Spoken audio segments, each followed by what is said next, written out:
Magnetic field due to solenoid. Solenoid इसको inductor भी बोलते हैं। सोलेनोइड क्या बोलते हैं, इसका दूसरा नाम क्या है, इंडक्टर भी है।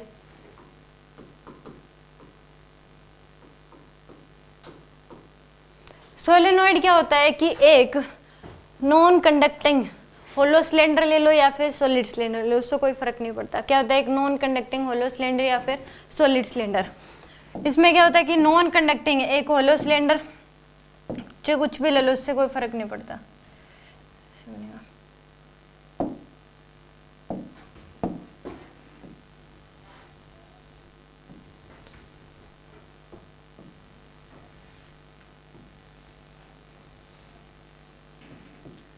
ठीक है, एक नॉन कंडक्टिंग उसमें होलो सिलेंडर ले लो, ये क्या है, इंडक्टर है। यानी कि इंडक्टर क्या, एक सोलेनोइड है। सोलेनोइड में क्या होता है, एक सिंपल जो है ट्यूब होती है सिलेंड्रिकल शेप की। ठीक है, होलो ले लो या फिर सॉलिड ले लो। इसको क्या करते हैं, इसके ऊपर वायर की टर्निंग्स की ली जाती है ऐसे। आप तो बोल रहे थे कि जो फाइनाइट सिलेंडर होता है उसमें नहीं निकाल सकते। ये सोलेनोइड है, सिलेंडर जैसे सिलेंडर ऐसा नहीं है, फर्क है इसमें।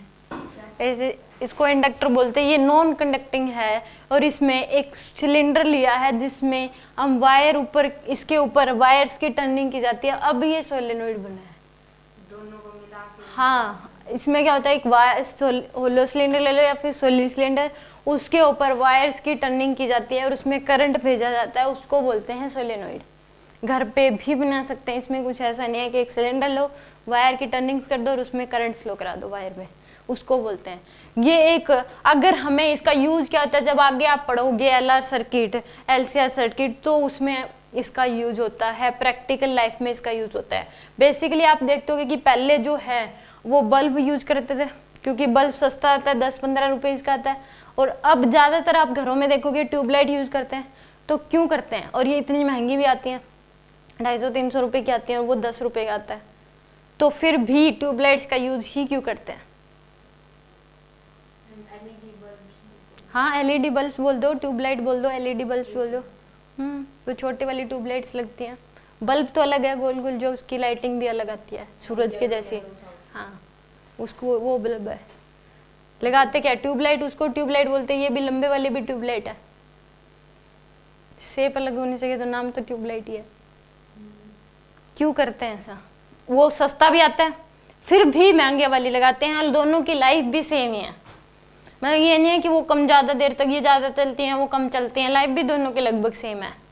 फिर भी इतनी महंगी खरीद के क्यों लगाते हैं, वो बल्ब क्यों नहीं लगाते, लाइट भी सेम रहते हैं।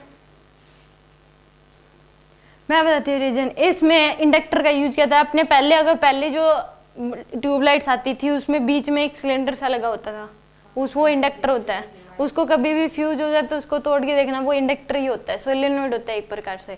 देखो बल्ब जो आता है वो 100 वोल्ट का आता है, तो उस केस में एनर्जी जूल हीटिंग कितनी ज्यादा देगा वो, अगर वो बिजली लेगा तो 100 वोल्ट, इतनी ज्यादा जूल हीटिंग होगी, पावर बहुत ज्यादा ले रहा है। सेम ये कितनी आती है, 20 वोल्ट की, 30 वोल्ट की, 15 वोल्ट की, और लाइटिंग काम वही सेम कर रही है। तो ये क्या होगी, बिजली अगर मान लो ये सारी की सारी जो है 20-20 वोल्ट की हैं, तो ये इतनी सारी मिला के 100 वोल्ट हुआ, और वो अकेला एक बल्ब कितना हुआ, 100 वोल्ट का, यानी कि कितनी ज्यादा वो जूल हीटिंग दे रहा होगा। तो उस केस में बिजली जो है उसका सेविंग करने के लिए अगर एक बल्ब लगाया, मान लो इतने सारे बल्ब लगाने पड़े जितनी यहाँ लगी हुई है, तो एक बल्ब जो है 100 वोल्ट का, तो इतने सारे मान लो 10 लगाए, तो 10 वोल्ट तो कितनी ज्यादा बिजली लेगा वो, तो कितना ज्यादा इलेक्ट्रिसिटी बिल कितना बढ़ जाएगा। तो सेम इसमें क्या होती है कि ये बिजली की बचत करता है, एक प्रकार से पावर कम लेके काम उतना ज्यादा कर रहा है ट्यूबलाइट। तो इसमें क्या होता है, इंडक्टर्स का यूज होता है सोलेनोइड का। अब तो सिस्टम अलग आ गया और कुछ सिस्टम कर दिया, पहले जो है इंडक्टर्स का ही यूज होता था। ये क्या करता है, एनर्जी सेविंग करता है। ठीक है, तो यहाँ पे इंडक्टर का प्रैक्टिकल लाइफ में ये यूज है। अब आपने देखा हो कि जो बल्ब है वो पेटीज का बॉक्स लेके उसमें लगा देते हैं, तो वो जूल हीटिंग गर्म रहती है पेटी उसमें से। तो वो किस लिए, क्योंकि वो जूल हीटिंग बहुत ज्यादा करते हैं, तो उसकी वजह से वो बंद बॉक्स होता है, तो सारी जूल हीटिंग जो गर्म हवा वो अंदर ही रहती है, तो वो क्या पेटीज क्या रहती है, गर्म रहती है। ट्यूबलाइट क्यों नहीं लगाते, वहाँ बल्ब भी लगाते हैं। पता लगे। तो उसमें क्या होता है, उस बिजली पावर को सेविंग करने के लिए क्या होते हैं, इंडक्टर्स का यूज होता है। आगे इसको और प्रैक्टिकल आएगा जब हम एलआर सर्किट पढ़ेंगे, एसी में जब सर्किट्स ही हैं, एसी जब पढ़ते हैं सारे सर्किट हैं, RC circuit, LR circuit, LCR circuit. तो एल क्या होता है, एल इंडक्टर ही होता है। एल को क्या बोलते हैं, इंडक्टर, उसका शॉर्ट सिंबल है एल। कैपेसिटर का क्या बोलते हैं, सी। रेजिस्टेंस को क्या बोलते हैं, आर। तो एल क्या है, इंडक्टर्स। यानी कि इसमें क्या होता है, एक सिलेंडर होता है और उसके ऊपर वायर्स की, ये टर्निंग जो होते हैं वायर्स की, ये बहुत क्लोज होती हैं, ठीक है। इसमें ये होता है कि अगर इसमें ये क्या होती है, इंसुलेटेड वायर ही होती है बेसिकली। अगर आप प्रैक्टिकली में कहीं भी देखोगे इंसुलेटेड वायर होती हैं, क्योंकि अगर वायर्स में बीच में गैप रखा जाता है, अगर ये वायर में गैप ना हो तो अट्रैक्ट करेंगी, यानी कि दोनों क्या होंगी, टच करेंगी, फिर स्पार्किंग होगी, यानी कि वो क्या हो जाएगी, वहाँ पे शॉर्ट सर्किट होता है। तो कभी भी आप वायर्स देखते हो गैप होता है उनके बीच कुछ ना कुछ। तो इसमें भी क्या होता है कि अगर ये टच होंगी, अगर आप इसको नॉन इंसुलेटिंग लोगे तो उस केस में टच होंगी, मान लो क्लोज होंगी बोथ, तो उस केस में टच होगी तो क्या होगी, शॉर्ट सर्किट होगा। तो इसमें क्या होती हैं, ये इंसुलेटेड एक केमिकल होता है, वायर को उसके अंदर डिप करते हैं, तो उस केस में उसके ऊपर क्या चढ़ जाती है, कोटिंग चढ़ जाती है, और वो क्या होती है, इंसुलेटिंग होती है वो। तो इसे यहाँ पे क्या लेते हैं, एक ये इंसुलेटिंग वायर होती है ताकि स्पार्किंग ना हो, ये टच ना हो। तो इसकी टर्निंग्स क्या होती है, बहुत क्लोज होती है, क्या होती है, बहुत क्लोज होती है। तो एक फ्लैट उसकी तरह दिखता है एक प्रकार से, ठीक है। तो इसमें और करंट आई का करंट इसमें से जाएगा ऐसे घूमता हुआ, और यहाँ से क्या निकल जाएगा बाहर, ठीक है। इनफाइनाइट, यानी कि ये क्या है, एक सोलेनोइड है। एक सिलेंडर ले लिया, उसके ऊपर वायर्स की टर्निंग, ये टर्निंग्स बहुत क्लोज होती हैं यहाँ पे। और अगर ये वायर्स टर्निंग अगर क्लोज होती है तो उसी को आइडियल सोलेनोइड बोलते हैं। यहाँ पे ये रेडियस, इसका रेडियस होगा आर, और इसकी लेंथ क्या है, एल है। एक होता है आइडियल सोलेनोइड। आइडियल सोलेनोइड में l is very greater than r, इसी को बोलते हैं आइडियल सोलेनोइड। कंडीशन होती है इसकी है, आइडियल सोलेनोइड की कंडीशन होती है जो एल है वो वेरी ग्रेटर देन क्या होता है, इसके रेडियस से, ठीक है। तो इस केस में ये क्या होगी, एक इंडक्टर बोल दो, या फिर ये क्या है, एक सोलेनोइड है। सोलेनोइड में क्या होते हैं, एक सिलेंडर लेते हैं, उसके ऊपर वायर की टर्निंग होती है, और टर्निंग्स बहुत क्लोज होती हैं। अगर टर्निंग क्लोज ना हो तो मैग्नेटिक फील्ड कम होती है, और कुछ नहीं होता। क्योंकि इसमें अगर साइंटिस्ट लोगों को कोई एक्सपेरिमेंट करना है तो उस केस में अगर उन्हें यूनिफॉर्म मैग्नेटिक फील्ड चाहिए तो वो एक यही एग्जाम्पल है। अगर यूनिफॉर्म मैग्नेटिक फील्ड चाहिए तो जीता जाता एक यही एग्जाम्पल है सोलेनोइड। सोलेनोइड में जो मैग्नेटिक फील्ड होती हैं वो यूनिफॉर्म होती हैं इस तरीके से,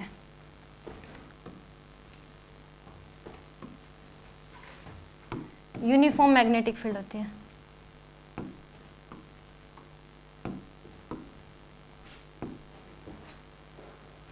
क्या होता है इसमें, यूनिफॉर्म मैग्नेटिक फील्ड। करंट ऐसे ऐसे चल रहा है इसमें, तो डायरेक्शन भी क्या आ जाएगी इसमें, ऐसे इधर जाएंगे। देखो करंट ऐसे चल रहा है तो डायरेक्शन है। करंट अगर ऐसे उल्टा इधर से एंटर करके इधर निकले तो क्या हो जाएंगे, डायरेक्शन इधर आ जाएगी।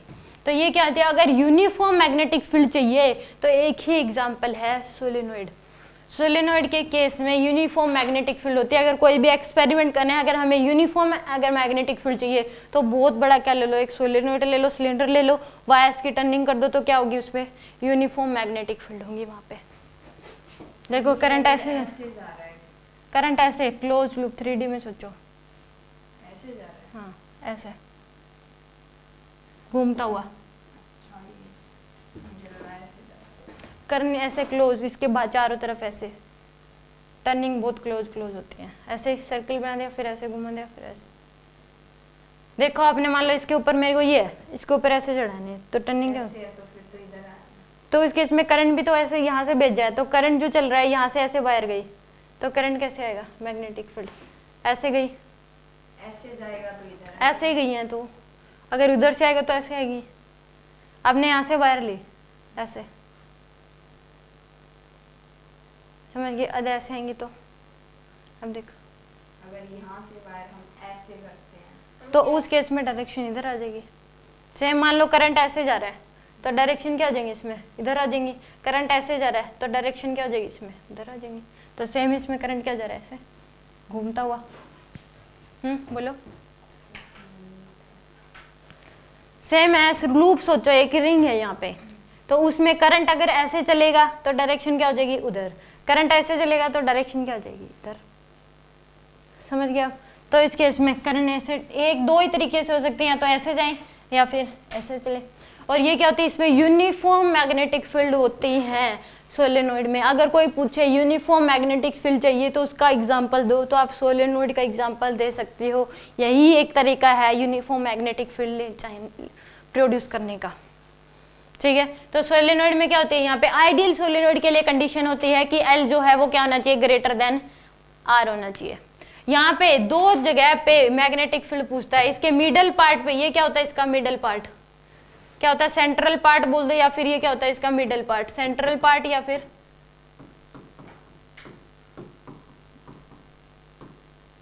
सेंट्रल पार्ट बोल दो, या फिर इसको क्या बोल दो, मिडल पार्ट। इस मिडल पार्ट में मैग्नेटिक फील्ड यूनिफॉर्म होती है। यहाँ पे एंड पे अगर बात करें, एंड्स पे अगर बात करें यहाँ पे, तो नॉन यूनिफॉर्म होती है। दो जगह पे मैग्नेटिक फील्ड पूछता है, एंड्स पार्ट पे या फिर इसके मिडल पार्ट। मिडल में जो मैग्नेटिक फील्ड होती है वो क्या होती है, यूनिफॉर्म मैग्नेटिक फील्ड होती है। क्या होती है, यूनिफॉर्म मैग्नेटिक फील्ड। सिलेंडर है ये एंड पार्ट हो गया, जहाँ से करंट एंटर गई, ये एंड पार्ट।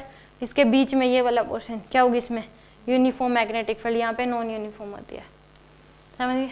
तो इस केस में मैग्नेटिक फील्ड की जो वैल्यू होगी वो कितनी हो जाएगी, मिडल पार्ट पे मैग्नेटिक फील्ड की वैल्यू होती है B equal to mu nought I n. क्या होती है, B equal to mu nought I n. I यहाँ पे एक टर्न में चलने वाला करंट, एन है यहाँ पे number of turns per unit length. N क्या, small n, number of turns per unit length. एक यूनिट लेंथ में कितने टर्न्स हैं उसको बोलते हैं स्मॉल एन। इस बात का ध्यान रखना, क्वेश्चन में टोटल टर्न्स दे सकता है, यानी कि लेंथ दे दिया आपको मान लो और टोटल टर्न्स दे दिए, तो आपको एन यहाँ पे, हाँ जो स्मॉल एन होता है, स्मॉल एन होता है कैपिटल एन बाय में एल। एल यहाँ पे लेंथ ऑफ इसकी सोलेनोइड, एल क्या है यहाँ पे लेंथ ऑफ सोलेनोइड, एन क्या है यहाँ पे total number of turns, n क्या है यहाँ पे total number of turns, total number of turns, और एल क्या है यहाँ पे लेंथ ऑफ सोलेनोइड, एल है यहाँ पे लेंथ ऑफ सोलेनोइड। और स्मॉल एन क्या है यहाँ पे, स्मॉल एन है number of turns per unit length, number of turns per unit length. एक यूनिट लेंथ में कितनी टर्न्स हैं उसको बोलते हैं स्मॉल एन। तो इसको मुन्नी से भी याद रख सकते हो आप, MUNI, मतलब इसमें MUNI होता है, क्या लिखते हो इसको, MUNI लिख लो, तो मुन्नी, MUNI, तो उससे याद कर सकते हो। इसका क्वेश्चन जो है, अब पीछे जो JEE मेन के पेपर हुए थे, JEE मेन के हर एक सेट में इसका पेपर था, सॉरी क्वेश्चन था, हर एक सेट में इसका क्वेश्चन था। अब पेपर उसमें इवनिंग में, उसको अगले दिन, उससे अगले दिन, उससे अगले दिन, हर एक सेट में इसका क्वेश्चन दे रखा था। हाँ, म्यू नोड एन आई मिडिल में होती है और यूनिफॉर्म मैग्नेटिक फील्ड होती है। क्या होती है यहाँ पे, यूनिफॉर्म मैग्नेटिक फील्ड होती है। एंड इस पे बताऊंगी, यूनिफॉर्म मैग्नेटिक फील्ड होती है। मिडिल पार्ट पे क्या होती है, यूनिफॉर्म मैग्नेटिक फील्ड, और वो कितनी होती है, म्यू नोड एन आई या mu nought I n, mu node n I, यानी कि मुन्नी से याद रख सकते हो। इसमें मिडिल पार्ट में कितनी होगी, म्यू नोड एन आई, और यूनिफॉर्म होती है, ठीक है। एन क्या होता है, स्मॉल एन होता है यहाँ पे number of turns per unit length. इस बात का ध्यान रखना, कभी भी डायरेक्ट एन स्मॉल एन की वैल्यू दे रखी है या फिर कैपिटल एन की वैल्यू दे रखी है, तो अगर कैपिटल एन की देगा तो साथ में लेंथ जरूर बताता है उसमें, ठीक है। करंट क्या होगा, एक टर्न्स में चलने वाला करंट होगा। यहाँ पे आई क्या है, यहाँ पे एक टर्न्स में कितना करंट फ्लो कर रहा है, ठीक है।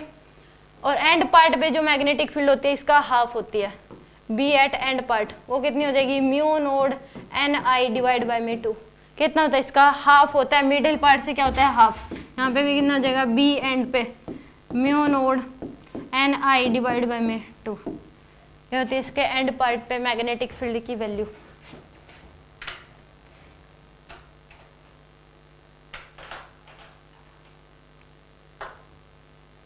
यहाँ तक कुछ पूछने, number, total number of turns, total number of turns होती हैं एन। ये जितनी मान लो लेंथ इसकी एल दे रखी है, तो एल पे मान लो 100 टर्न्स हैं, तो वो टोटल नंबर ऑफ टर्न्स है कैपिटल एन। स्मॉल एन है एक यूनिट लेंथ में कितनी टर्न्स है, मान लो ये एक यूनिट लेंथ है, एन क्या है यहाँ पे एक यूनिट लेंथ है।